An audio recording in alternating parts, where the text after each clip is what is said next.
Bapak Ibu pimpinan PTS, staf-stafnya yang tidak ikut di room meeting ini bisa mengikuti diskusi atau paparan dari Prof. Chan melalui akun YouTube atau channel YouTube, linknya yang kami kirimkan tadi lewat grup. Jadi bisa tidak perlu join di room ini, tapi bisa mengikuti secara live di YouTube. Linknya ada tadi kami kirim di lewat WA. Terima kasih. Ya, sudah bisa dimulai barangkali Pak Nawir. Iya, Prof. Mengikuti secara matikan live apa linknya YouTube ada tadi kami kirim di lewat WA. Terima kasih. YouTube-nya Ya, Pak Awi sudah dimatikan. bisa dimulai barangkali Pak Nawir. Iya, Prof. Ya. Matikan linknya ada tadi kami kirim di lewat WA. Terima kasih. Tadi ininya Pak Nawir udah di co-hostnya ke stafnya Pak Prof. Belum, Prof. Apakah ada stafnya Prof. Chan yang gabung, Prof? Kami cari dulu, Prof. Oh, tidak, saya sendiri. Oke. Oh iya. Oh iya. Bisa kita mulai, Prof? Silakan, silakan. Baik, terima kasih. Bismillahirrahmanirrahim. Assalamualaikum warahmatullahi wabarakatuh. Alhamdulillah wa syukurillah wa la haula wa la quwata illa billah. Selamat sore. Salam sejahtera untuk kita semua. Salam kebajikan. Bapak Direktur yang saya hormati, Bapak Ibu pimpinan perguruan tinggi yang sekarang ini sudah tercatat berapa? 200 berapa Pak Ali? 323, Prof. 323 yang join di meeting ini. Bapak Sekretaris, Bapak Kabak, terima kasih sudah hadir. Perkenankan saya pada kesempatan ini sekali lagi menyampaikan penghargaan dan terima kasih kepada Pak Prof. Chan yang memberikan kesempatan kepada kami untuk bisa audiensi langsung melalui video conference ini, dan insya Allah kita akan bisa menggunakan waktu paling lama 1,5 jam ke depan atau sampai jam pukul 15.00 waktu Indonesia Tengah atau 14.00 bagi Indonesia Barat. Dan untuk itu kami sampaikan ke Pak Prof. Chan bahwa sangat antusias teman-teman untuk mengikuti ini. Dan kami dengan fasilitas Zoom yang ada sudah bisa mengakomodir sampai 500 orang. Kemudian paling-paling yang tidak gabung ini Prof, karena mungkin tidak ada signal di daerahnya. Karena perguruan tinggi kami 360-an untuk PTS, dan kami juga ikut di video ini, dapat di conference ini juga ikut gabung teman-teman, ada beberapa dari PTN, bahkan dari kementerian lain. Itu juga ikut gabung dalam pertemuan ini. Kemarin kami sudah sampaikan beberapa ringkasan pertanyaan, namun tidak menutup kemungkinan masih ada pertanyaan lagi nanti berikutnya. Dan untuk itu, untuk tidak membuang-buang waktu, saya mohon kesediaan Pak Direktur untuk menyampaikan hal-hal kepada kami tentang kebijakan-kebijakan Badan Akreditasi Nasional Perguruan Tinggi saat ini. Saya persilahkan, Prof. Baik, terima kasih Pak Kepala Lembaga. Saya berterima kasih yang sebesar-besarnya kepada Kepala L2 Dikti Wilayah 9 atas kesempatan ini, fasilitasi untuk kami dapat berinteraksi dengan pimpinan perguruan tinggi di Wilayah 9. Juga terima kasih kepada Bapak Ibu pimpinan perguruan tinggi di Wilayah 9 yang telah dapat mengikuti acara ini, dan insya Allah nanti dapat berinteraksi juga, memberi masukan-masukan kepada kami untuk memperbaiki pelayanan BAN PT bagi Bapak Ibu sekalian. Saya ada bahan presentasi yang sudah saya share kemarin, namun ini kelihatannya saya kesulitan untuk melakukan screen share atau file share. Ini ada masalah dengan view saya. Saya coba untuk off sebentar, kemudian saya akan masuk lagi. Ya. Baik. Okay.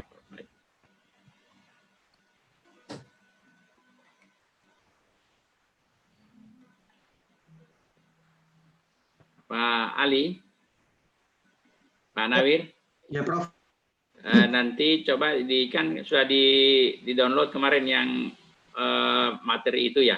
Sudah ada, Prof. Sudah siap, Prof. Nanti kalau misalnya Pak Prof Chan tetap kesulitan menampilkan Bapak aja yang tampilkan dari tempat. Siap, Prof. Ya. Baik. Nanti kasih remote-nya ke beliau, bisa beliau remote. Iya.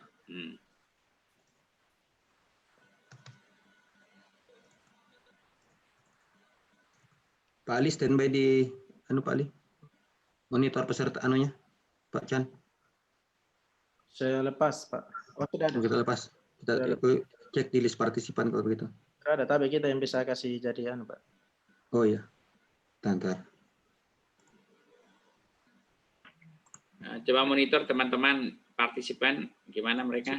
Sudah gabung lagi nih, Prof. Prof Chan sudah gabung lagi. Oke.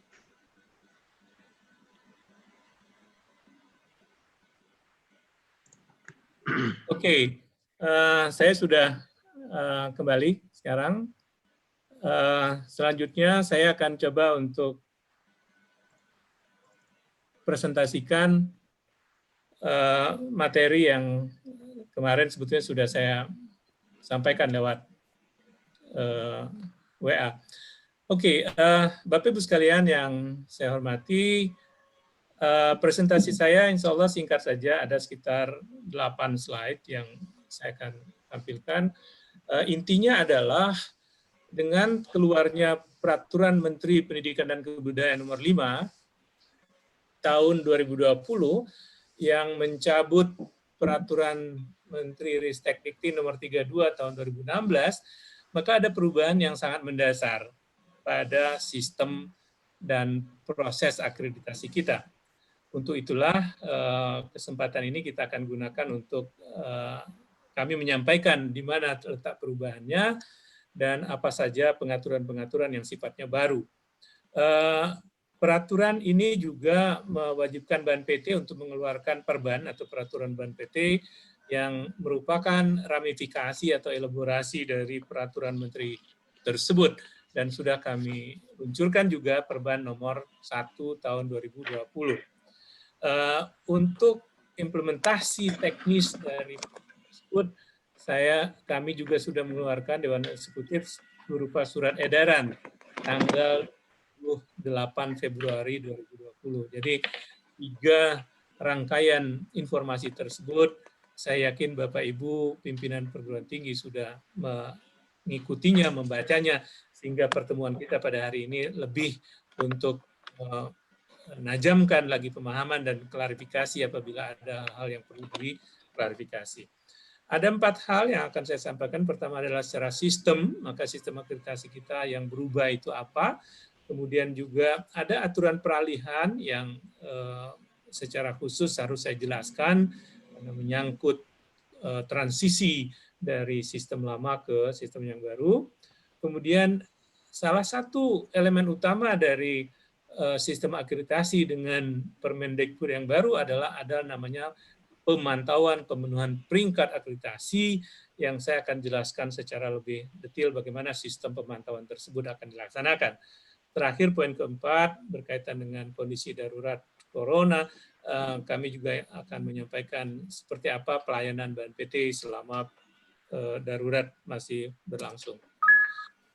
Oke, pertama menyangkut sistem akreditasi yang dituangkan dalam Peraturan Menteri Pendidikan dan Kebudayaan Nomor 5 tahun 2020, ada 4 poin penting yang harus saya sampaikan.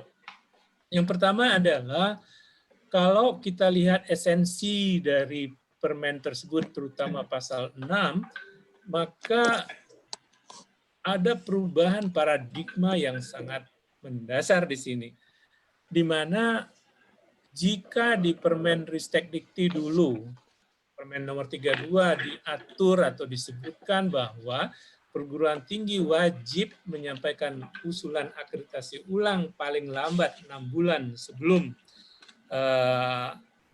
keputusan sebelumnya itu berakhir, maka aturan tersebut dibalik sekarang, di mana BAN-PT yang harus memantau, ya, memonitor akreditasi ataupun keputusan akreditasi yang sudah ada, dan pada saat akreditasi berakhir, apabila tidak ada hal-hal yang mengindikasikan bahwa harus ada perubahan, maka PT wajib memperpanjang akreditasi pada saat dia berakhir. Jadi itu perubahan yang paling mendasar. Jadi Bapak Ibu sebagai pimpinan perguruan tinggi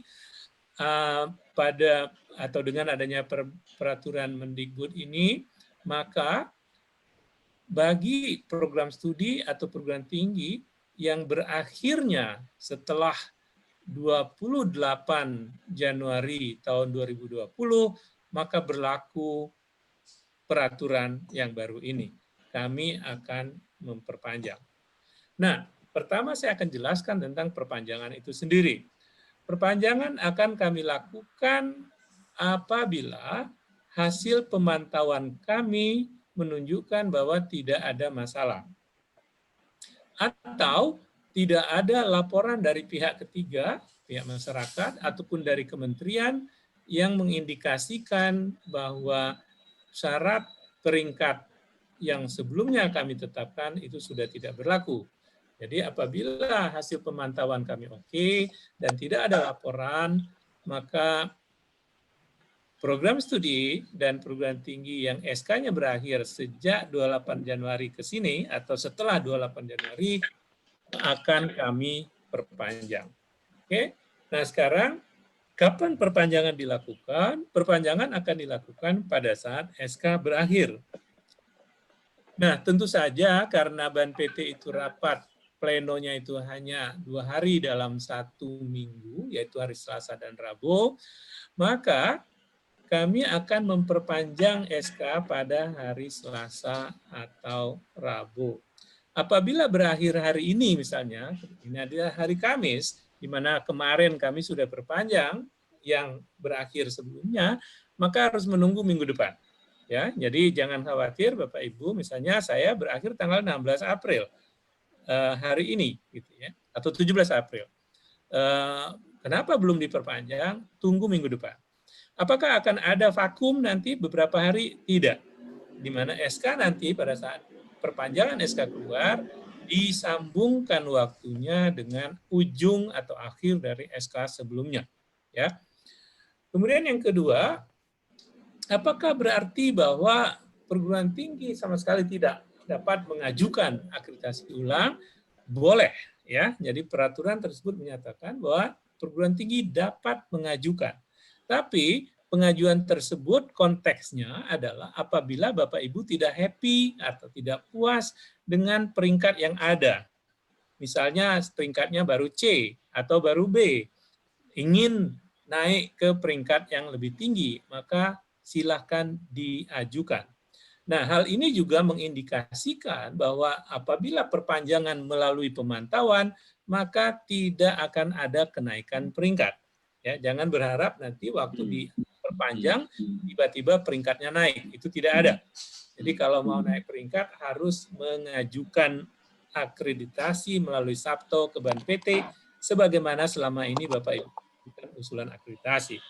Nah, syarat agar dapat diproses usulan akreditasinya adalah harus masih berlaku. Misalnya akan berakhir bulan Agustus 2020, maka boleh diajukan, ya. Atau baru saja kami perpanjang bulan Maret kemarin. Waktu kami perpanjang, Bapak Ibu merasa lah kok hasilnya masih seperti 5 tahun yang lalu. Padahal sudah ada perbaikan-perbaikan yang sudah dilakukan, sehingga cukup confident Bapak Ibu bahwa sebetulnya kondisinya sudah lebih baik, maka silakan menyusun dokumen-dokumen sesuai dengan instrumen yang ada, ajukan ke kami, dan kami akan proses. Begitu untuk usulan akreditasi ulang hanya dalam konteks kenaikan peringkat dan status akreditasinya masih berlaku, masih hidup. Kemudian ada poin ketiga atau keempat yang juga merupakan perubahan atau perbedaan yang mendasar pada Permendikbud ini adalah pada saat program studi dibuka atau perguruan tinggi didirikan, maka menurut Permendikbud ini, dia atau perguruan tinggi atau program studi tersebut sudah memiliki akreditasi dengan peringkat baik. Oke, dulu waktu dibuka atau didirikan itu baru memenuhi syarat minimum akreditasi, sehingga harus mengajukan akreditasi pertama. Nah, artinya apa? Program studi atau perguruan tinggi yang dibuka atau didirikan setelah permen ini dikeluarkan, ya, dan sudah memenuhi persyaratan minimumnya, akan mendapat SK Ban PT berakreditasi baik, walaupun itu baru rencana mau dibuka tahun depan, ya. Akreditasi baik tersebut itu akan diberikan untuk jangka waktu 5 tahun, sebagaimana halnya akreditasi baik untuk program studi yang sudah jalan. Ini yang akan terjadi setelah Permendikbud ini berlaku. Apabila program studi tersebut dibuka sebelum atau didirikan perguruan tinggi sebelum Permendikbud ini berlaku, maka masih harus mengajukan akreditasi pertama. Oke.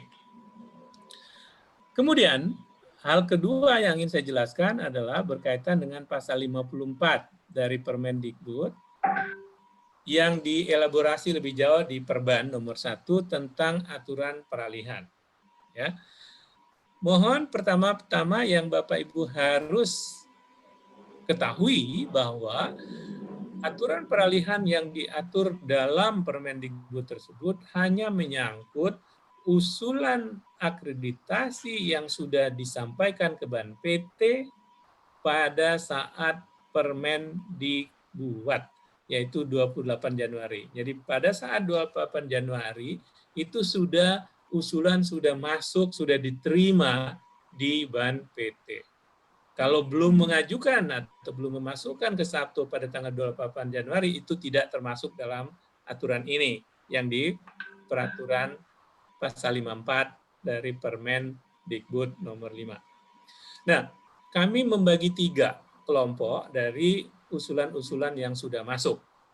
Pertama, untuk yang akreditasi pertama kali, ya, akreditasi pertama kali, maka prosesnya akan kami lanjutkan, wajib diteruskan karena belum ada hasil sebelumnya. Untuk itu tidak boleh dibatalkan. Jadi Bapak Ibu yang sudah mengajukan akreditasi pertama, mengajukan pembatalan pasti kami tidak akan setujui, ya, karena tidak boleh dibatalkan.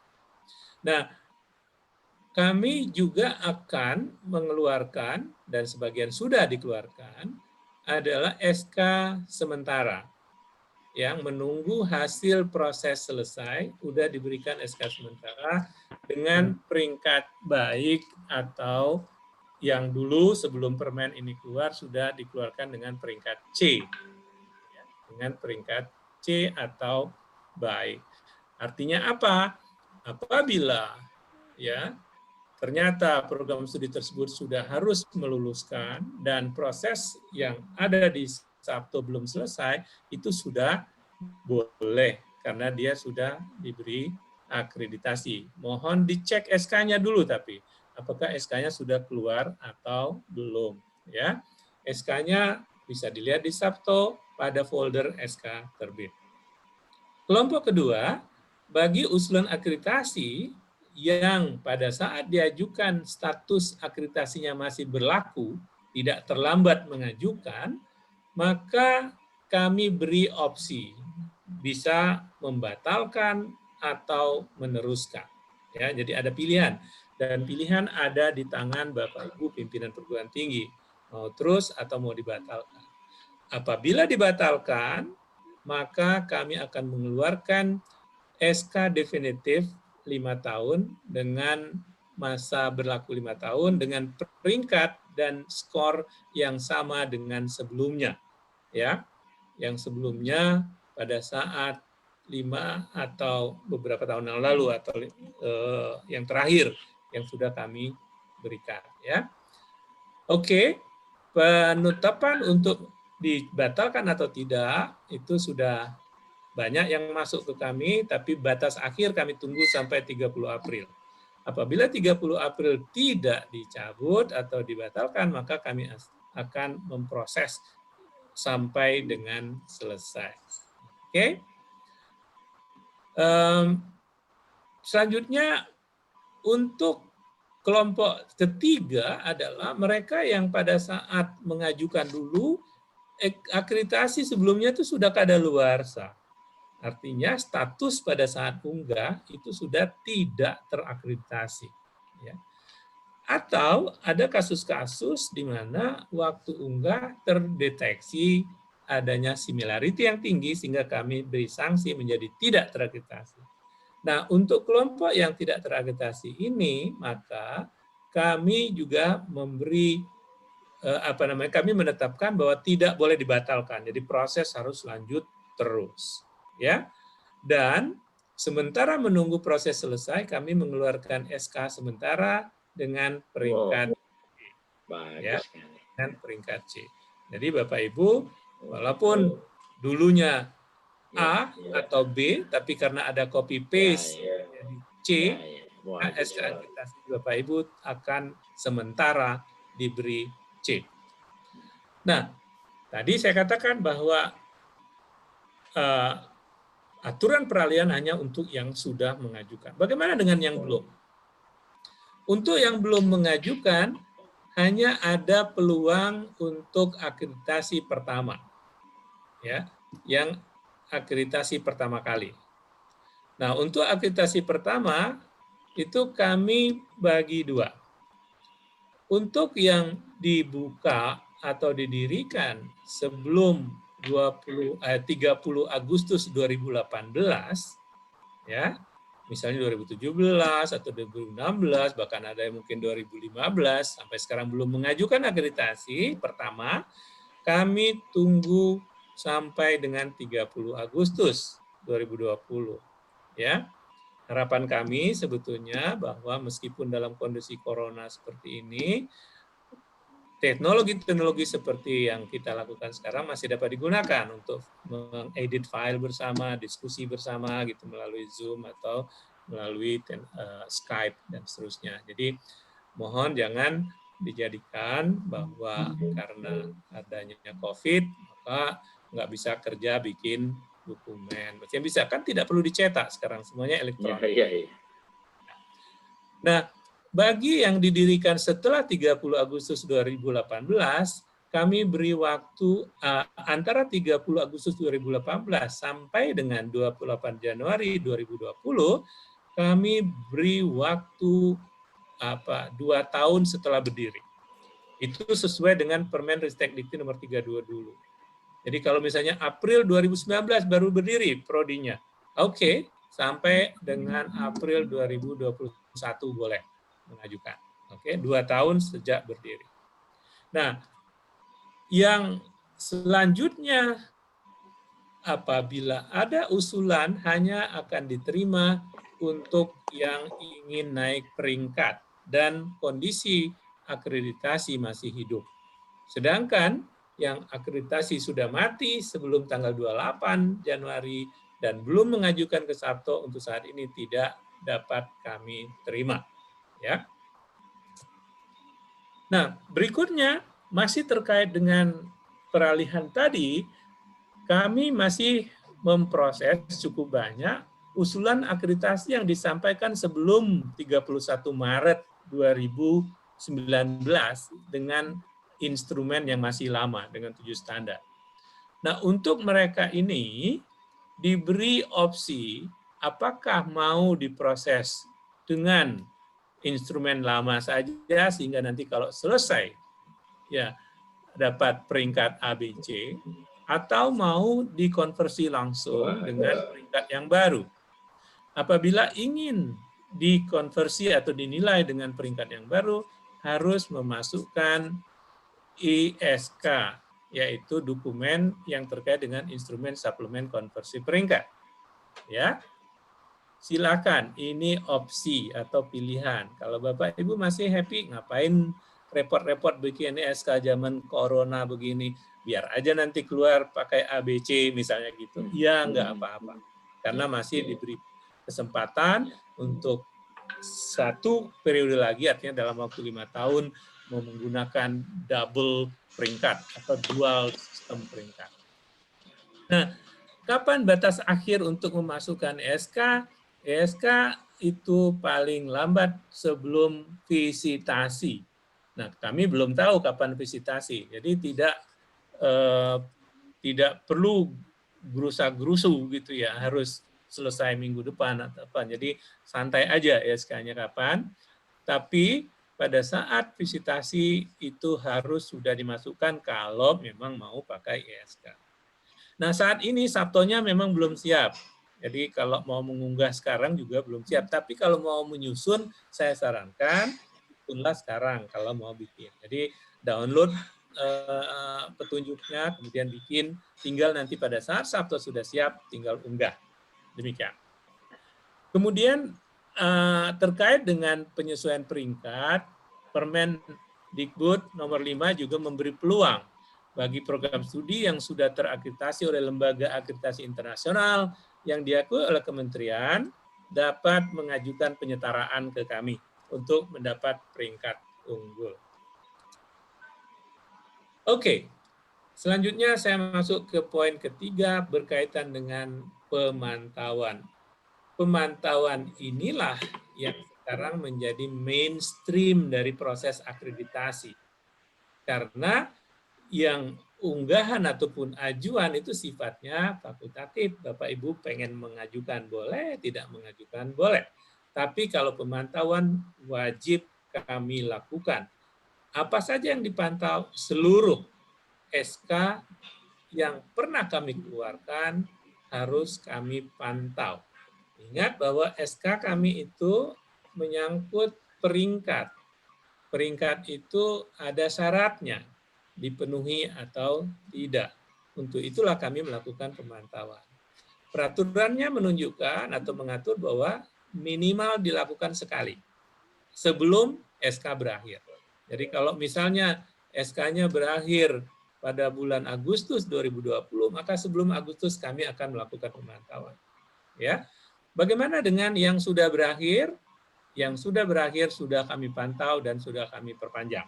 Bapak Ibu mungkin udah ada yang menerima SK perpanjangan 5 tahun. Ya. Bagaimana proses dan prosedur pemantauannya? Pemantauan dilakukan secara bertahap. Ya, secara bertahap. Tidak berarti bahwa pasti akan terjadi 3 tahapan. Tidak. Ada yang tahap 1 selesai langsung diperpanjang. Ada yang perlu tahap 2, ada yang perlu sampai dengan tahap 3. Begini prosedurnya. Pada tahap pertama, kami akan melihat ataupun menganalisa data-data yang ada di PD Dikti. Ya. Apabila hasil analisa kami menunjukkan bahwa peringkat yang sebelumnya masih oke, bisa diberikan atau diperpanjang, kami akan perpanjang. Ya, kalau tidak bagaimana? Kalau ada indikasi bahwa kayaknya ini sudah tidak terpenuhi, maka kami akan meminta data tambahan ke pihak perguruan tinggi. Ya, nah data-data tambahan tersebut apa saja? Tergantung hasil pemantauan kami. Tapi yang paling lazim, yang paling banyak itu terkait dengan jumlah dosen yang kurang. Ya, antara lain itu. Kalau dosennya kurang dari standar misalnya, ini prodi sudah tidak memenuhi lagi karena dosennya tinggal 3 orang atau tinggal 2 orang. Atau mahasiswanya tidak ada lagi, ya. Atau ada penurunan secara signifikan jumlah mahasiswa dari 3 tahun terakhir sehingga sekarang tinggal kurang dari 10 orang mahasiswanya misalnya gitu. Itu bisa saja membuat kami menjadi ragu apakah ini bisa diperpanjang atau tidak. Kami akan menyurat dulu.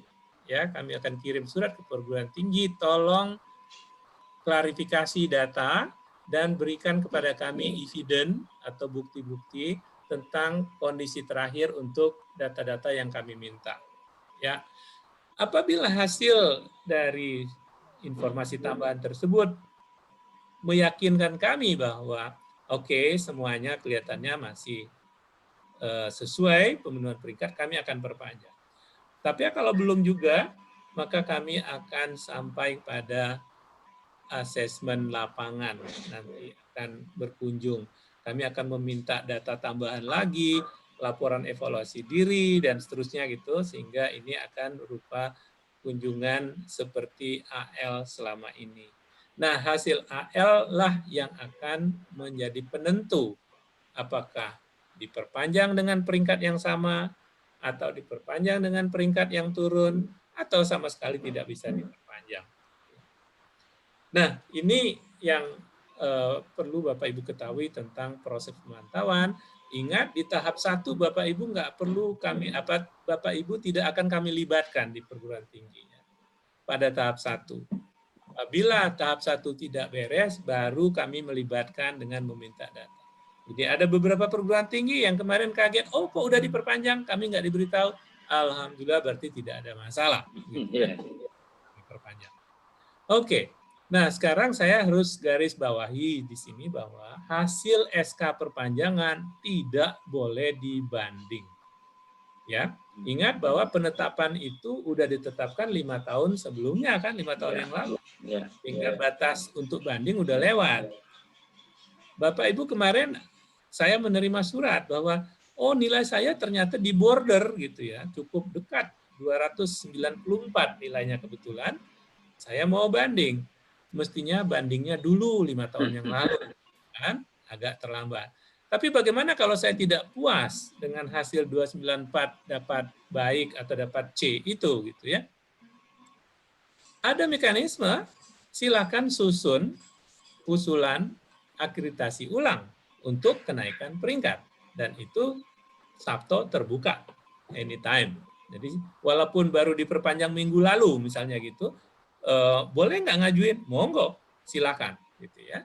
Silakan bikin dokumen-dokumennya. Kalau seminggu selesai dokumennya, langsung upload, boleh juga, ya. Oke.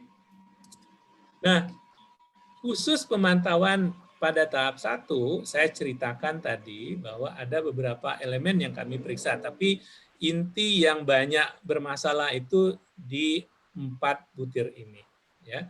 Pertama, statusnya. Kalau statusnya tidak aktif, ada yang namanya pembinaan atau apapun statusnya bukan aktif, maka nggak mungkin kami perpanjang. Kami akan minta klarifikasi. Yang kedua, terkait dengan jumlah dosen per prodi atau dalam satu prodi, itu kan minimal 5 orang. Kalau untuk APT, akreditasi perguruan tinggi, punya prodi 5 misalnya, dosennya cuma 24, ya nggak bisa. Pasti ada yang kurang kan? Jadi ingat bahwa standar kita menunjukkan bahwa setiap program studi itu minimal ada 5 orang, boleh lebih gitu ya. Bahwa 1 orang dosen itu berkontribusi pada lebih dari prodi, 1 prodi boleh juga, cuman artinya secara rasio dia mestinya juga tinggal setengah FTI-nya gitu kan. Oke. Kualifikasi harus sesuai. Ya, kalau saya lihat kemarin masih ada di salah satu program studi dosennya masih S1. Padahal kan undang-undang jelas harus S2. Ya, perguruan tinggi mungkin berargumentasi, orang ini sebetulnya sudah S2, tapi datanya tidak diupdate di PDDikti. Nah, itu urusan harus segera dibereskan. Bapak Ibu harus segera mengupdate-nya, meminta pengelola PDDikti untuk mengupdate kualifikasi yang masih belum benar tersebut. Hal ketiga yang sering menjadi sandungan adalah rasio dosen dan mahasiswa. Ya, untuk saat ini kami menerapkan rasio sebagai berikut. Untuk sarjana dan diploma kami masih bisa perpanjang apabila bandingannya 1:60.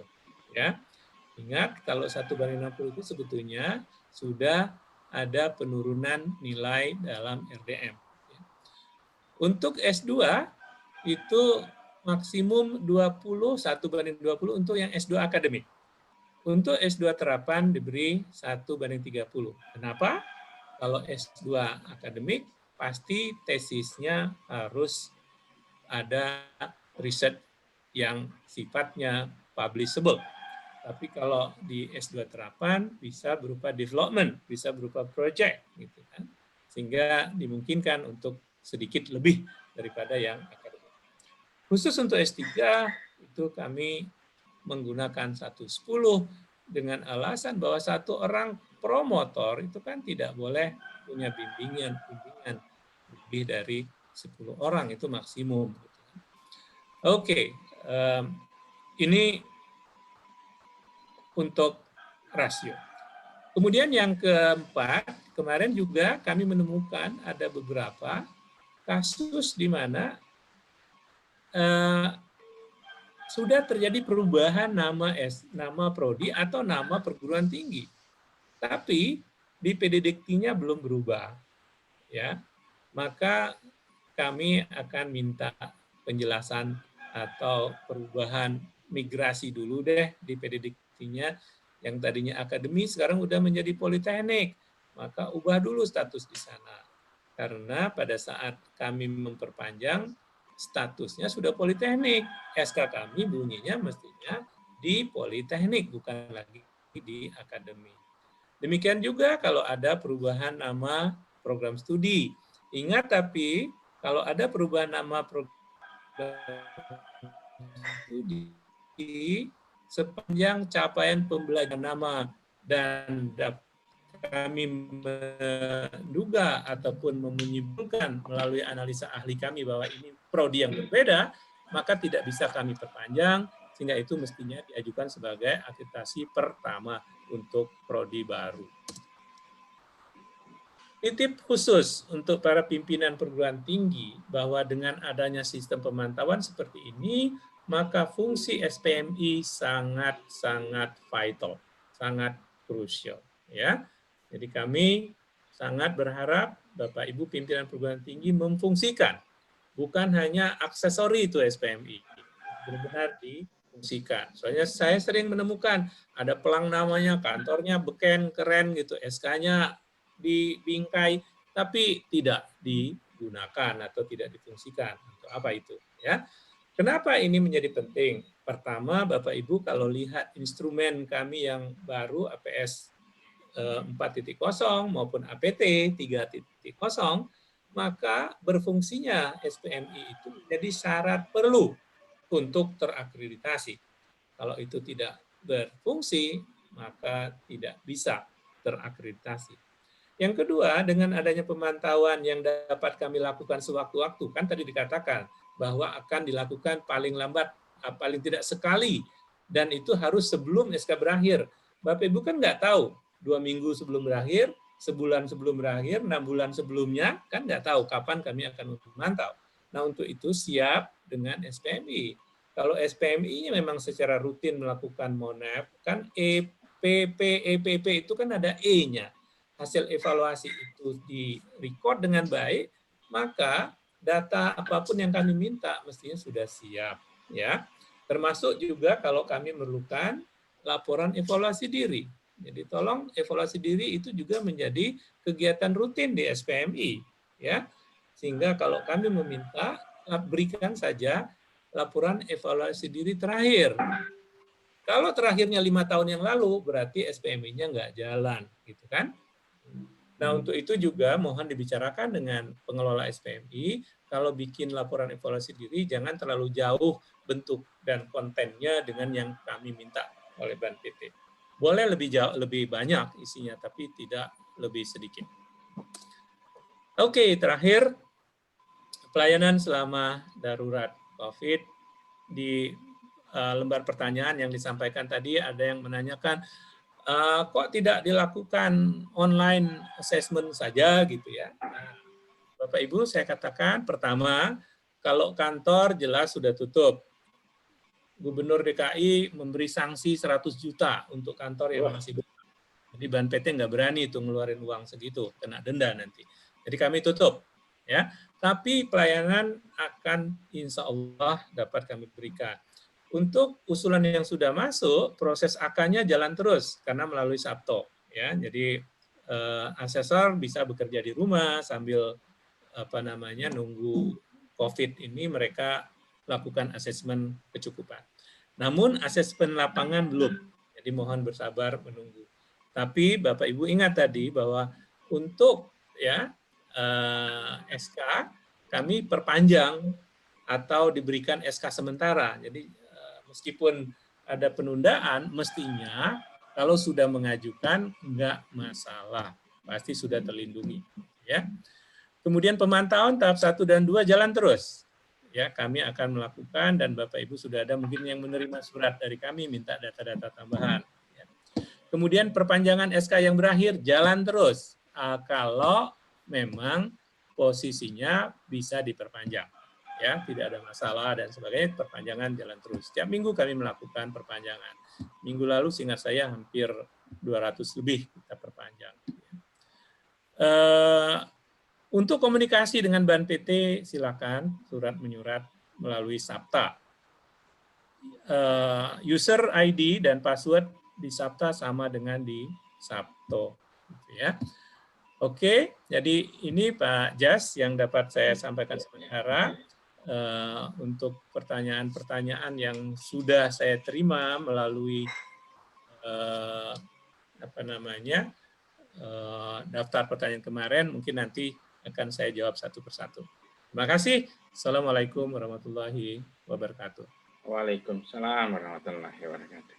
Terima kasih Prof. Chan. Alhamdulillah banyak sekali berita yang menarik dan baik sekali dan sangat-sangat menguntungkan. Perguruan tinggi dari paparan yang baru saya disampaikan sangat jelas dan banyak dari pertanyaan teman baik yang kemarin maupun lewat chatting yang juga ada pertanyaan, banyak yang langsung terjawab di sana.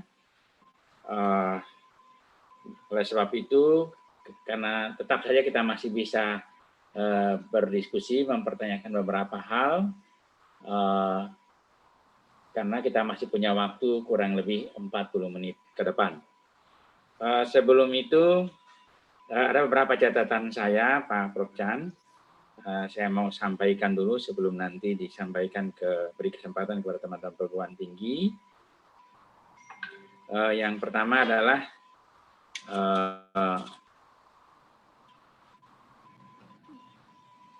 jika prodi perguruan tinggi itu atau prodi atau perguruan tinggi berdiri 2018 ke depan, kalau yang sebelumnya kan tadi sudah dijelaskan secara lengkap, kan ada masa akreditasi 2 tahun. Kemudian pertanyaannya apakah selama menunggu 2 tahun itu juga sudah dapat peringkat akreditasi baik? Yang pertama. Kemudian saya percaya dengan perubahan ini masih akan banyak orang yang perguruan tinggi atau prodinya paling tidak yang akan berupaya untuk menaikkan peringkat. Nah, pertanyaannya itu Prof. Chan adalah ketika misalnya akreditasi sebelumnya nilainya 340 begitu atau 330. Kemudian dia ingin mendapatkan semacam komunikasi dengan Ban PT, bisakah ada semacam pendampingan begitu karena mereka ingin tahu sebetulnya kelemahan kami itu di mana, yang sehingga ada hal-hal yang mereka akan laporkan dengan baik atau berupaya untuk mengadakannya misalnya hanya karena kurang labnya kurang bagus dan seterusnya, sehingga ketika ada upaya untuk reakreditasi itu ada harapan memang bisa meningkat peringkatnya. Itu jika seandainya ada semacam pendampingan atau komunikasi bagaimana bentuknya dengan Ban PT. Itu yang kedua. Yang ketiga adalah saya juga masih yakin seperti yang saya katakan tadi, teman-teman ini akan banyak berupaya untuk reakreditasi, terutama yang akreditasi C itu. Cuman pertanyaannya Prof. Chan, seperti tahun 2019, waktu itu belum COVID, lain ceritanya kalau dengan COVID sekarang ini, itu kan banyak sekali usulan tetapi ada keterbatasan untuk visitasi lapangan. Nah, jika nanti itu teman-teman mengajukan apakah kira-kira kalau misalnya COVID ini berakhir 2-3 bulan ke depan, lalu kemudian mereka mengajukan reakreditasi tadi itu tidak membatalkan, kalau sudah mengajukan, apakah kira-kira tahun 2020 ini memang ada peluang juga untuk divisitasi oleh BANPT. Yang terakhir dari saya adalah mohon diberikan sedikit penjelasan tentang peran LLDP di dalam mengantisipasi atau mempersiapkan perguruan tinggi dalam menghadapi perubahan-perubahan yang terjadi berdasarkan Permendikbud nomor 5 2020 itu. Itu yang saya sampaikan dulu Pak Prof. Chan. Ya. Oke. Baik Pak Kepala Lembaga, Pak Jas. Pertama, untuk program studi atau perguruan tinggi yang berdiri antara 30 Agustus 2018 sampai dengan 28 Januari 2020, tentu saja mereka masih punya waktu 2 tahun sejak berdiri. Iya. Ya, itu sesuai dengan Permenristek Dikti nomor 32 tahun 2016 dulu. Ya. Silakan menyiapkan usulan gitu ya, menyiapkan segala sesuatunya, memperbaiki sistem dan prosesnya supaya pada saat nanti mengajukan akreditasi itu benar-benar sudah siap gitu ya. Kemudian pendampingan itu dapat kami delegasikan kepada pihak kami punya namanya trainers atau narasumber-narasumber yang sudah kami latih itu sekitar 100 orang. Nah, jadi nanti pihak perguruan tinggi dapat mengajukan surat ke kami akan menghubungi narasumber yang secara geografis cukup dekat dengan tempat Bapak Ibu, kami akan tawarkan. Jika yang bersangkutan bersedia dan ada waktu, kami akan hubungkan nanti dengan pihak perguruan tingginya, silakan diatur sendiri. Di samping itu tentu saja untuk kelompok-kelompok, misalnya katakanlah L2 Dikti wilayah 9 mau mengadakan secara khusus, tapi supaya intensif per kelompok prodi misalnya, atau per kelompok perguruan tinggi. Saya mau yang politeknik aja dulu semua, atau yang akademi semua dulu, atau bidang pertanian aja dulu gitu, diadakan semacam bimbingan secara intensif dari kami.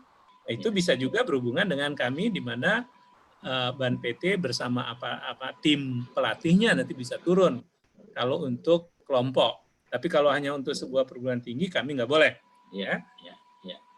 Kemudian ya betul Pak. Jadi memang ada constraint ya. Kalau banyak sekali nanti yang mengajukan masuk seperti tsunami di 2019, kami kan kewalahan. Ya. Kenapa saat ini masih banyak yang belum selesai? Karena selain jumlah asesor kami juga terbatas, jumlah personel kami terbatas, tapi juga anggarannya juga terbatas. Mungkin Pak Kepala Lembaga juga udah mendengar kan bahwa dengan gara-gara COVID ini anggaran kita dipotong 20% kan ininya. Jadi itu juga akan menjadi persoalan lain. Nah, cuman intinya begini, Bapak Ibu yang belum mengajukan, mohon segera mengajukan, termasuk tadi yang akreditasi pertama, agar paling tidak kalau sudah mengajukan yang akreditasi pertama tadi, sudah ada jaminan bahwa kami akan mengeluarkan SK sementara, gitu kan. Sedangkan untuk yang mau menaikkan peringkat, paling tidak Bapak Ibu udah masuk di antrian gitu, karena sistem Sabto itu kan yang duluan masuk akan duluan diproses, ya. Jadi jangan menunggu kalau memang sudah siap. Namun di sisi lain saya juga berharap Bapak Ibu yang mengajukan usulan akreditasi dengan model yang baru ini, artinya di mana pengajuan itu benar-benar hanya untuk kenaikan peringkat, maka Bapak Ibu sudah cukup punya keyakinan, sudah lebih confident bahwa kondisi kami memang sudah lebih baik kok, gitu ya, daripada peringkat akreditasi yang saya pegang sekarang, gitu ya. Sebagai pimpinan perguruan tinggi yang juga orang akademik, kita dapat punya sense seperti itu. Misalnya jumlah dosennya dalam 3 tahun terakhir kita double misalnya. Kemudian dosen yang S3 udah naik, tadinya hanya 10%, sekarang udah 60%. Publikasi dosen juga udah makin baik dalam 2 tahun terakhir. Gitu. Hal itu membuat Bapak confident, yang tadinya masih B, sekarang mestinya udah bisa jadi unggul, misalnya gitu. Hal-hal seperti itu. Tapi kalau misalnya Bapak Ibu sendiri kurang yakin, kayaknya nggak ada perubahan nih gitu ya, yang signifikan. Ya nggak usah dulu mengajukan, nanti beban anggaran kita makin besar. Keempat, benar Pak, kita sangat berharap bahwa ada kerjasama yang lebih intens antara BAN-PB sebagai SPME dengan L2 Dikti yang punya fungsi Wasdalbin, gitu ya. Jadi proses-proses monitoring kami itu akan sangat indah apabila kita satukan, kita sinergikan dengan hasil-hasil monitoring yang dilakukan oleh L2 Dikti. Kami juga menunggu saran-saran masukan, karena kami tidak mampu menjangkau secara cermat kondisi di lapangan, tapi kalau misalnya ada info menurut L2 Dikti ini program studi sebetulnya udah nggak beroperasi, kok masih akreditasinya B gitu kan, kasih tahu ke kami. Yang disebut pihak yang melaporkan pada pasal 6 di Permen tersebut memang dikatakan kementerian atau masyarakat, tapi L2 Dikti itu adalah perpanjangan tangan kementerian, jadi pihak kementerian termasuk dalam hal ini adalah L2 Dikti. Kemudian dalam hal pemantauan yang akan berlanjut sampai ke lapangan, maka kami nanti akan meminta untuk didampingi atau berkoordinasi dengan pihak L2 Dikti setempat nantinya gitu ya, apabila memungkinkan. Ya tentu saja kami juga memahami resource yang ada di L2 Dikti mungkin tidak cukup banyak. Kalau ada 5 orang, yang satu ke Poso, satu ke Bau-Bau misalnya gitu ya, ininya satu lagi ke Parepare gitu, mungkin Pak Jas juga bingung, ini saya nggak punya orang untuk berangkat mendampingi gitu. Jadi nanti kita koordinasikan bagaimana proses untuk koordinasi supaya kami dapat info lah paling tidak yang terkini dari pihak L2 Dikti tentang apa prodi atau perguruan tinggi yang akan kami pantau sampai ke lapangan. Demikian Pak Jas.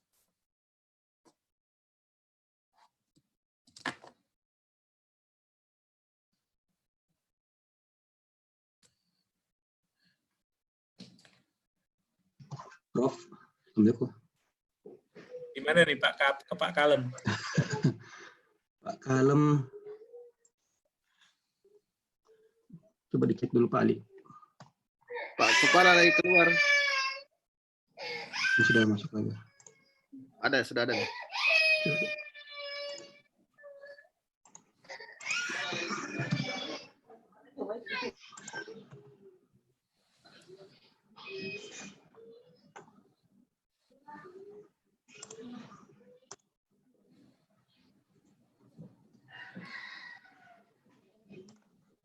Pak Sespel mungkin bisa take over dulu Pak Sespel. Atau saya coba go through pertanyaan-pertanyaan yang sudah masuk kemarin. Saya coba jawab. Ya, oke. Ya. Yang pertama adalah bagaimana untuk perguruan tinggi yang pindah atau perubahan bentuk. Tadi sudah saya jawab ya, kalau berubah bentuk mohon disampaikan ke kami untuk dilakukan penyesuaian. Untuk program studi gampang. Ya, program studi kita tinggal sesuaikan SK-nya. Tapi kalau untuk APT itu ada proses reassessment. Nah, untuk reassessment APT selama musim corona ini kami bisa melakukannya secara online. Ya, besok kebetulan saya akan melakukan assessment bersama asesor untuk perubahan bentuk salah satu perguruan tinggi di Jogja dari akademi menjadi politeknik. Kemudian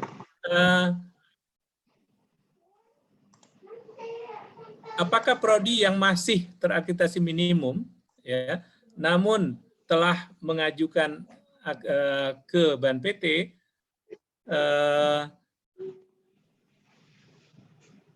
tapi belum mendapat sertifikat akreditasi dapat melakukan wisuda? Begini Bapak, kalau usulannya sudah masuk sebelum 28 Januari dan sudah diterima, maka kami sudah keluarkan SK-nya, ya. Nah, karena SK sudah keluar, SK akreditasi, walaupun itu baru peringkat C atau baik, maka itu sudah legitimate, sudah boleh untuk melakukan wisuda. Artinya sesuai dengan peraturan perundangan kan dia sudah akreditasi. Ya. Kemudian yang nomor 4, apa syarat yang harus disiapkan PT untuk perpanjangan? Tadi saya sudah katakan bahwa perguruan tinggi sebetulnya sih diam saja nggak apa-apa. Tapi tolong dipantau data-data dari Prodi maupun PT Bapak Ibu yang ada di PD Dikti. Apakah datanya sudah sesuai? Apakah data itu sudah valid? Misalnya kemarin kita menemukan kasus, rasionya itu tinggi sekali, 1:80. Ternyata itu mahasiswa yang sudah lulus 10 tahun lalu pun masih dipajang di situ, gitu ya. Masih statusnya aktif. Itu kan nggak benar. Nah, setelah dikurang-kurangi mahasiswa yang seharusnya sudah keluar, tidak lagi tercatat, sudah lulus, maka dia baru bisa kita perpanjang. Jadi tolong Bapak Ibu cek betul datanya akurat atau tidak di PD Dikti. Itu aja persiapan yang kami harapkan. Kalau misalnya dosennya mestinya sudah S3 semua, di sana baru ada 2 yang S3, silakan disesuaikan. Nomor 5, apakah prodi baru harus mengajukan reakreditasi? Saya katakan tadi, prodi barunya kapan? Kalau berdiri sebelum 28 Januari 2020, maka harus mengajukan akreditasi pertama. Tapi kalau berdirinya setelah Permendikbud keluar, diundangkan, maka tidak harus. Ingat, yang harus itu hanya apa yang mengajukan sekarang itu hanya yang ingin naik peringkat. Ya. Apakah prodi yang sebelumnya sudah mendapat akreditasi B dapat membatalkan? Yang C pun boleh kalau mau membatalkan sepanjang ya pada saat mengajukan statusnya itu masih hidup. Jadi reakreditasi sesuai dengan ketentuan bahwa diajukan pada saat kondisi SK sebelumnya masih berlangsung ya. Jadi silakan. Karena katanya mau dibatalkan aja, khawatir malah turun. Waduh, ini pesimis amat ya, mestinya kan yakin lah ininya. Oke, kemudian nomor akreditasi apa yang harus dicantumkan di ijazah? Nanti Pak Kalem mungkin bisa menjelaskannya gitu ya. Karena kami hanya punya 1 nomor ijazah kan, nomor SK. Jadi nomor SK kami itu sesuai dengan yang tercantum di SK dan itu sama baik yang tercantum di sertifikat maupun yang tercantum di SK. Kemudian bagaimana mekanisme pemantauan kinerja untuk perpanjangan? Tadi saya sudah jelaskan ya mekanismenya. Dari tahap 1 kami hanya lihat di PD Dikti, tahap 2 nanti kami akan menyurat kalau belum terpenuhi gitu ya, dan seterusnya sampai bisa saja kami sampai ke lapangan gitu ya. Kemudian apa yang harus diperhatikan supaya mendapat peringkat unggul? Nah, Bapak Ibu tolong baca syarat peringkat yang ada di instrumen. Itu semuanya dapat di-download di website Ban PT gitu ya. Di situ jelas kok syarat untuk unggul itu apa saja gitu ya. Saya sendiri tidak hafal, jadi. Tapi mohon dicek di sana. Saya punya akreditasi berakhir 2019 bulan Agustus. Dan pada September 2019 mendapatkan surat keterangan perpanjangan sampai dengan Maret 2020. Ini saya tidak yakin apa yang dimaksud. Kalau surat keterangan itu tidak ada sangkut pautnya dengan status dan peringkat akreditasi. Surat keterangan sudah menyampaikan laporan, usulan. Tapi yang kita maksud tadi adalah kalau dia sudah submit bulan September 2019, padahal berakhir Agustus 2019, maka itu termasuk kelompok yang mungkin akan diberi akreditasi sementara C, ya. Jadi coba dicek dulu karena posisi diterimanya itu kapan gitu ya. Jadi lihat di folder SK terbit lihatnya, bukan surat keterangan sudah unggah. Jadi dua hal yang berbeda antara surat keterangan dengan SK. SK sementara itu tidak ada sertifikat, ya. Jadi SK saja yang batas akhirnya adalah sampai dengan ditetapkannya hasil proses akreditasi. Demikian untuk pertanyaan yang sudah masuk. Iya. Baik, kita masih punya waktu 25 menit ke depan. Jika ada teman-teman yang, maaf, halo, Pak Ali? Ya, Prof, terdengar, Ali. Prof. Silakan, Prof. Lanjut, Prof. Oke. Iya. Baik, kita masih punya waktu kurang lebih 25 menit ke depan. Jika ada teman-teman perguruan tinggi, tapi tolong jangan ditanya yang sudah dijelaskan. Ya, yang belum dijelaskan saja yang ditanyakan. Silakan ngacung, dan moderator Pak Ali silakan mempersilahkan kalau ada. Ya, Prof. Silakan raise hand, Bapak Ibu. Yang ingin bertanya. Silakan memanfaatkan fasilitas raise hand, mengangkat tangan. Iya, angkat tangan. Karena Bapak itu di-mute kalau ini, sementara ini.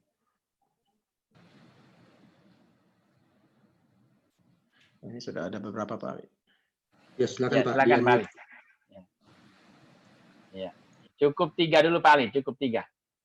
Coba dibagi per wilayah.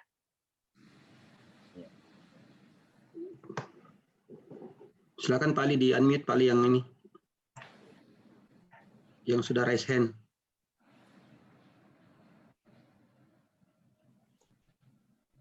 Halo Pak Ali. Ya, baik, Pak. Iya. Tunjuk aja Pak Ali, tunjuk aja. Di list partisipan, Pak, kita ini. Ya. Silakan, persilakan Pak. Silakan Ibu Isminarti. Iya. Politeknik Bosowa, ya. Ya. Assalamualaikum warahmatullahi wabarakatuh, Pak. Ya, Waalaikumsalam warahmatullahi wabarakatuh. Prof, Silakan, Bu. saya mau tanya mengenai perihal Politeknik Bosowa statusnya di Sabto. Karena kami itu mengupload di Sabto itu bulan Mei tahun 2019. Tetapi sampai sekarang statusnya masih belum diterima. Itu bagaimana, Prof?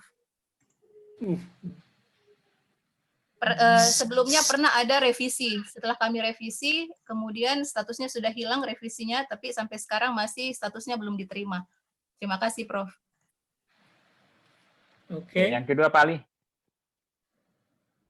Dari PPNI. Kendari, silakan. Akper PPNI. Kendari. Siap, terima kasih Prof. Sebelumnya,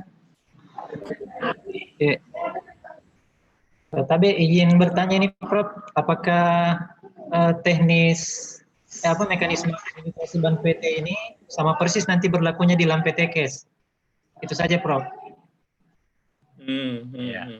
Ya, terima kasih. Dari Manado Pak Ali, kalau ada dari Manado Pak Ali yang ngacung dari Manado.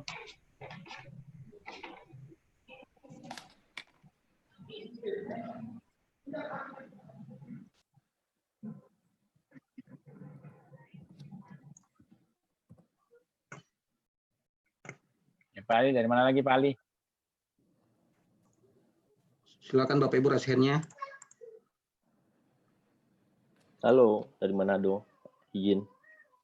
Ya. Silakan Bapak. Ya, silakan dari Ustaz. Oh iya, terima kasih. Selamat sore, Prof. Ini singkat saja mau bertanya. Kita ada kasus mengenai prodi bahasa Jepang D3. Ini prodinya sudah kadaluarsa, statusnya Juni 2019, tetapi belum mengirim dokumen reakreditasi. Nah, bagaimana statusnya sekarang, Prof? Apakah masih bisa mengirimkan dengan 9 standar atau bagaimana, Prof? Mohon informasinya, Prof. Terima kasih. Ya, Pak Ali, cukup 3 dulu, Pak Ali ya. Ya, Prof. Ya, baik, Prof Chan, mohon diberikan tanggapan.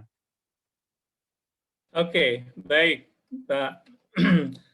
Pertama dari Bosowa tadi, saya sedang cari-cari prodinya apa tadi ya, yang upload bulan Mei 2019.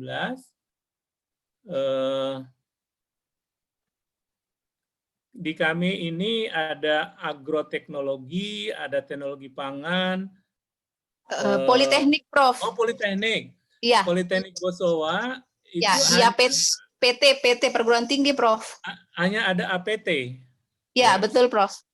Hanya ada APT. Statusnya itu masih revisi dan itu belum direvisi juga rupanya. Oh, sudah kami revisi, Prof. Coba dilihat statusnya. Ini sudah diperiksa oleh Givari, gitu ya. Oke.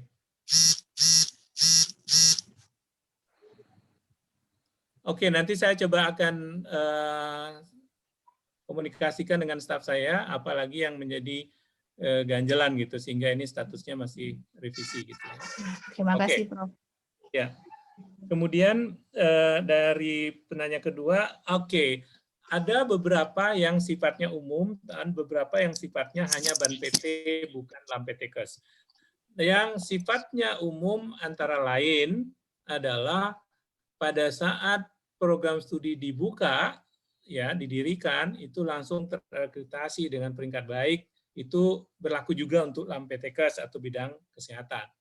Nah, tapi mekanisme akreditasi dengan model pemantauan dan juga proses perpanjangan yang seperti ini tadi, itu hanya berlaku untuk ban PT. LAMPTKes atau yang dengan LAM itu masih menggunakan sistem yang lama, bahwa perguruan tinggi harus mengajukan ya usulan akreditasi ulang.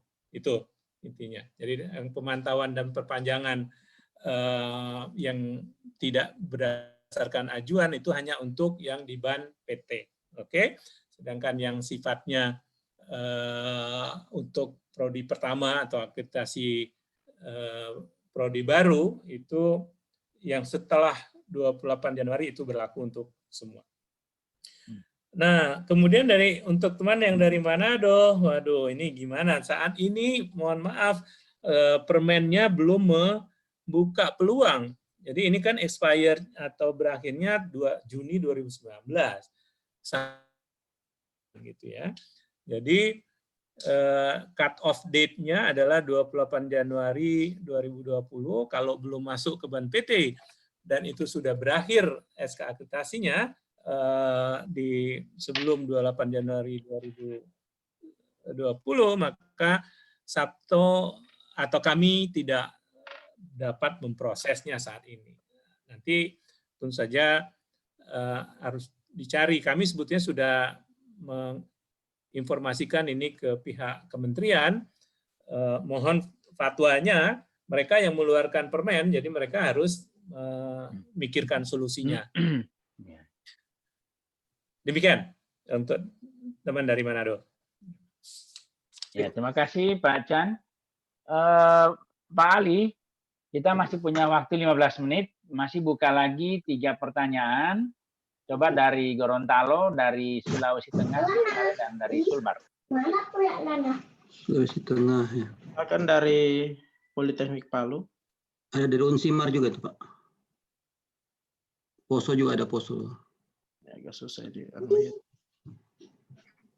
Siapa dulu Pak? Ibu Ingrid, Unsimar Palu. Unsimar Poso. Ya, coba Unsimar Poso. Silakan Bu Ingrid. Sudah kami unmute, silakan. Silakan Kak. Halo. Iya, silakan Bu. Ya. Halo. Selamat Ya, siang, silakan, Prof. Bu. Siang, Bu. Halo. Silakan Bu. Halo. Ya, Silakan Bu, Bu Ingrid. sudah didengar Bu, silakan. Silahkan Ibu, sudah didengar suaranya, silakan bertanya. Ibunya malah ngilang. Ganti Pak Ali, ganti Pak Ali. Ya, nanti beri kesempatan berikutnya. Ya. Ya, ganti Pak Ali. Ibu Yunita, Politeknik Palu. Ini ada 13 yang raise hand. Ya, Yunita, Palu. Ibu Yuanita, silakan Bu, silakan di unmute Bu, kami sudah unmute, silakan di unmute, baru Ibu bicara, silakan.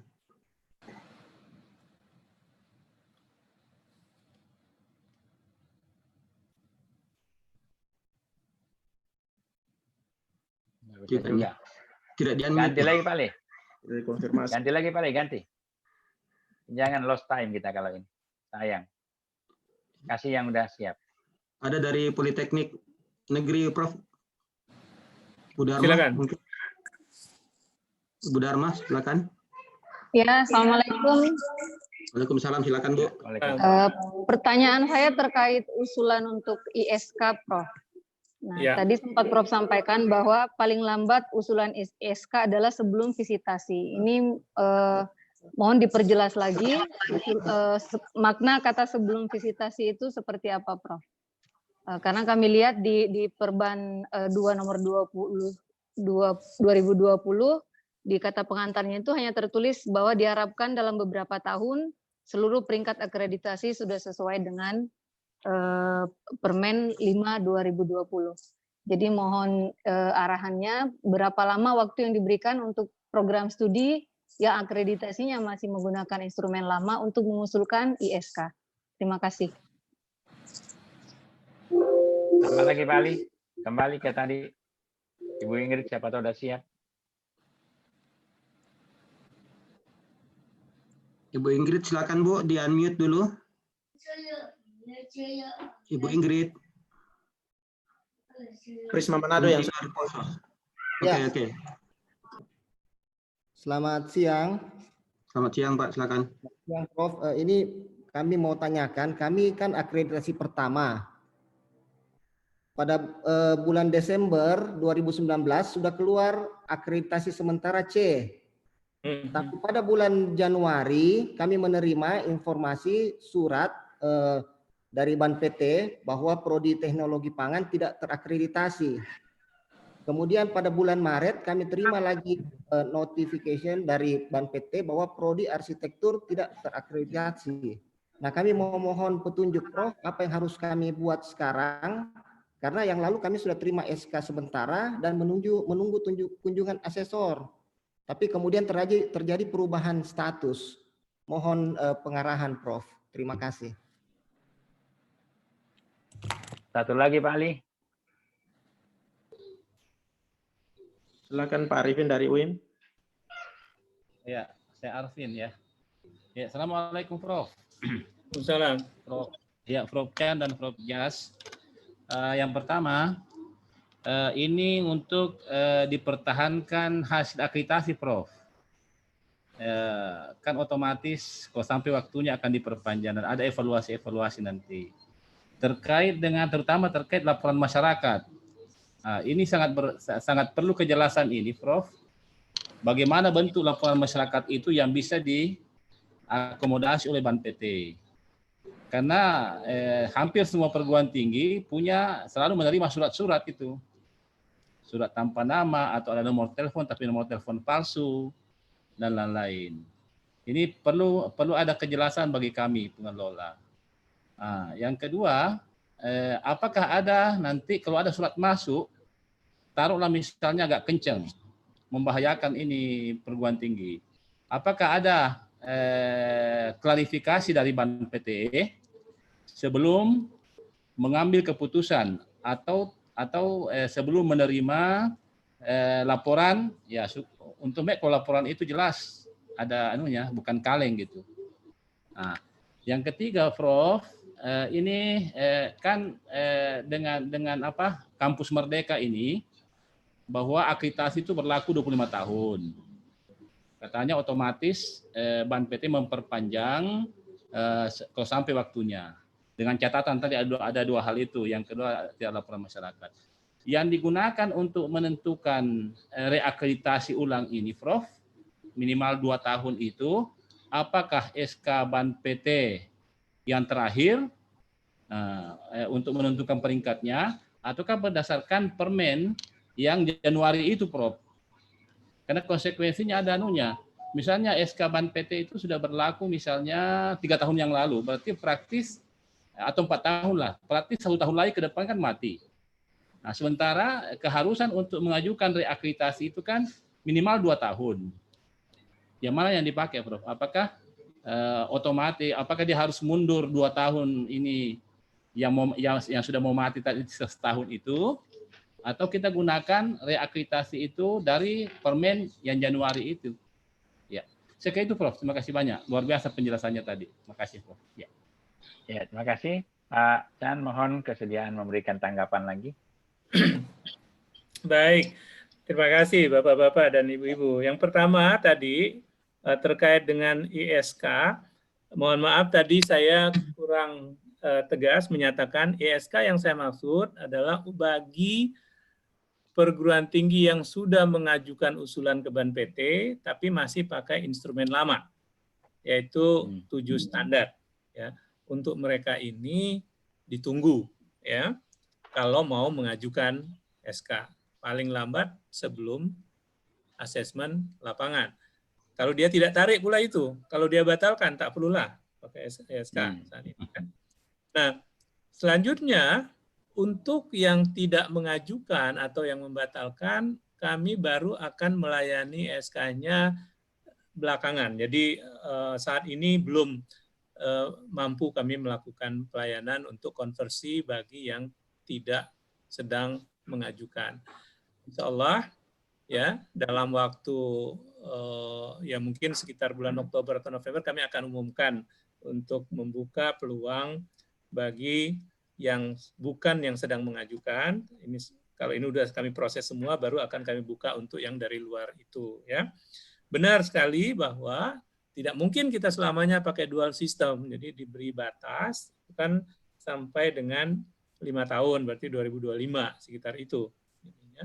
Nah, kami berharap tentu saja secara gradual, secara bertahap nanti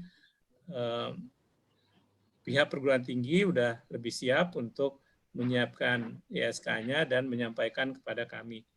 Oke, jadi Bu tadi yang batas akhir sebelum divisitasi itu hanya bagi mereka yang sedang mengusulkan pakai instrumen lama. Kemudian tadi ada pertanyaan juga tentang tadi udah keluar itu akreditasi C tiba-tiba jadi TT. Pasti ada sebabnya. Jadi apakah ini kasus karena indikasi copy paste, gitu kan?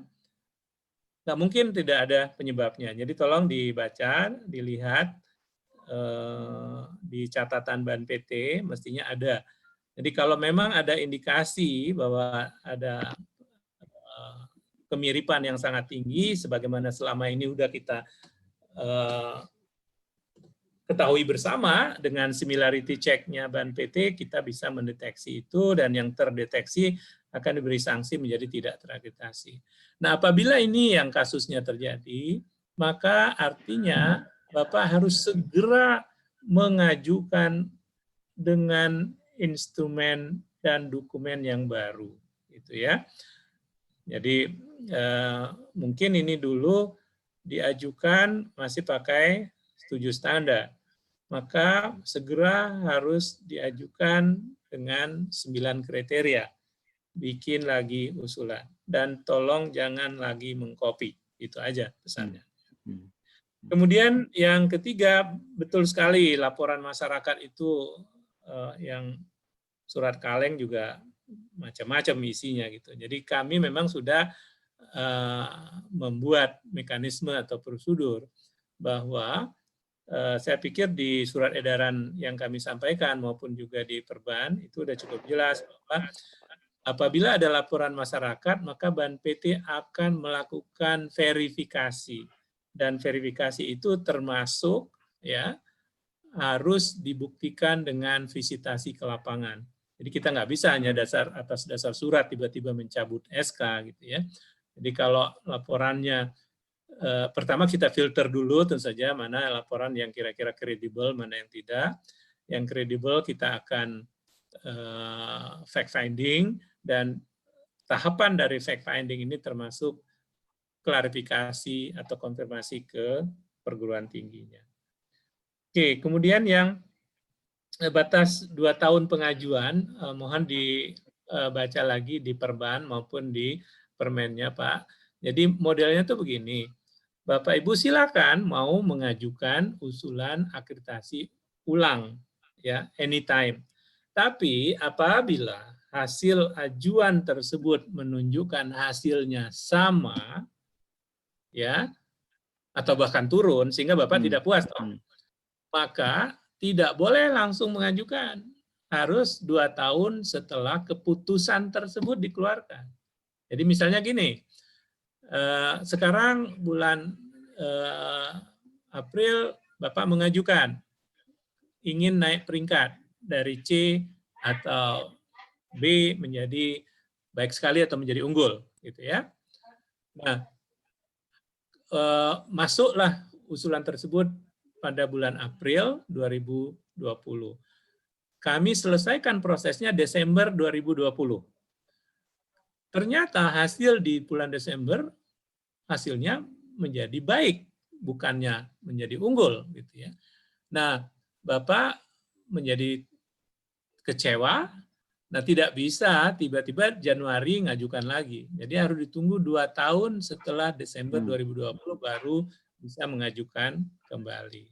Jadi intinya seperti yang saya garis bawahi pada saat presentasi tadi, kalau mau mengajukan usulan akreditasi karena mau naik peringkat, tolong ditakar-takar dulu, ditimbang-timbang dulu, apakah memang sudah ada perbaikan-perbaikan yang signifikan atau belum. Kalau Bapak sendiri masih, atau perguruan tinggi sendiri masih belum begitu yakin, ya nggak usah dulu, perpanjang dulu yang lama gitu ya. Demikian kira-kira, Pak. Oh ya, satu lagi. Ada yang saya baca sekilas di chat box menanyakan untuk yang prodi-prodi yang dibuka oleh Kemenak seperti apa. Nah, untuk prodi-prodi yang dibuka oleh Kemenak sebelum 2 Januari 2020 itu persis masih berlaku, harus wajib akreditasi. Nah, untuk yang setelah Januari, saya kemarin udah berinteraksi dengan Dirjen di Kemenak, kita belum bisa menyepakati ataupun menetapkan ini bagaimana prosedur untuk asesmen atau evaluasi usulan prodi baru di Kemenak. Jadi saat ini kami sudah berinteraksi dengan Kemdikbud, tapi yang Kemenak belum. Hingga secara aturan mestinya ya berlaku, tapi kami tidak mungkin juga mengeluarkan SK begitu saja kalau prosedur ataupun asesmennya tidak sesuai dengan standar dan kriteria yang kami tetapkan. Itu yang untuk di bawah Kemenak. Terima kasih, Pak. Ya, terima kasih Pak Profjan. Ini waktu kita sekarang tinggal 3 menit. Jadi saya kira kita dengan terpaksa tidak membuka lagi kesempatan. Masih ada kesempatan lain. Terakhir saya dari saya Pak Profjan. Yang pertama adalah memang banyak pertanyaan dari teman-teman kami yang teman-teman kami yang dari Kemenak itu maupun kementerian lain juga banyak bertanya seperti yang baru saja Pak Profjan komentari. Nah, kita sangat berharap memang bahwa nanti itu ada kesepahaman antara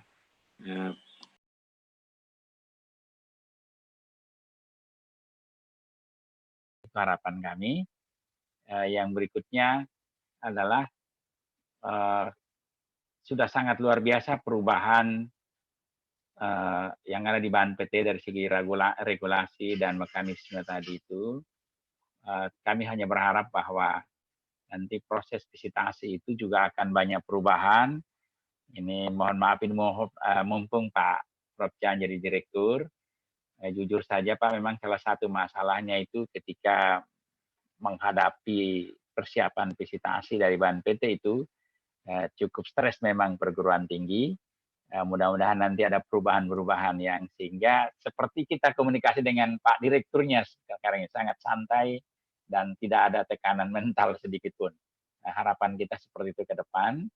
Karena dengan demikian saya sangat berharap karena di wilayah 9 ini Pak Prof. Chan masih sangat banyak yang akreditasi C dan selalu saya katakan untuk sampai hari ini kalau C ya cobalah usahakan untuk reakreditasi, tingkatkan. Makanya tadi saya mohon arahan itu dan memang sudah diberikan kesempatan untuk pendampingan dari Ban PT. Tadi saran yang bagus sekali bahwa kalau per kelompok prodi maka langsung bisa kita komunikasi dengan Ban PT, tapi kalau per prodi masing-masing itu tentunya nanti hanya akan menyurat lalu kemudian akan ditunjuk orang-orang tertentu. Saya kira itu baik sekali.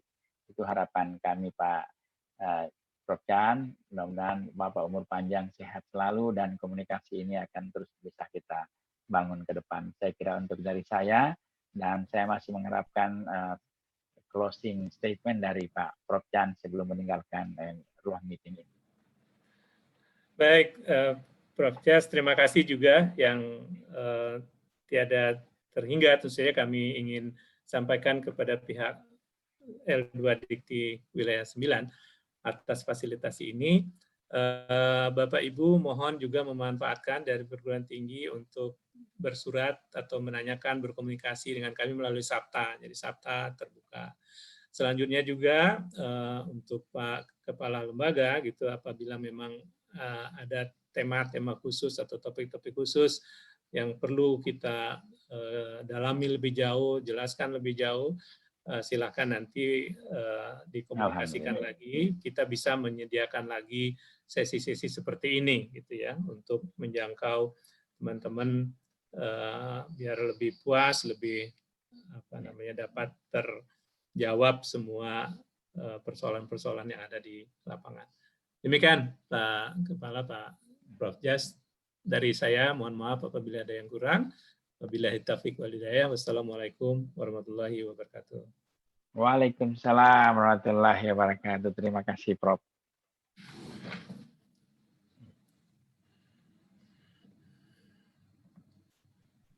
Teman-teman perguruan tinggi, mulai masih tinggal 10 menit lagi setelah beliau kita mungkin bisa komunikasi, bisa mengambil beberapa poin-poin dari apa yang baru saja Pak Prof. Chan sampaikan.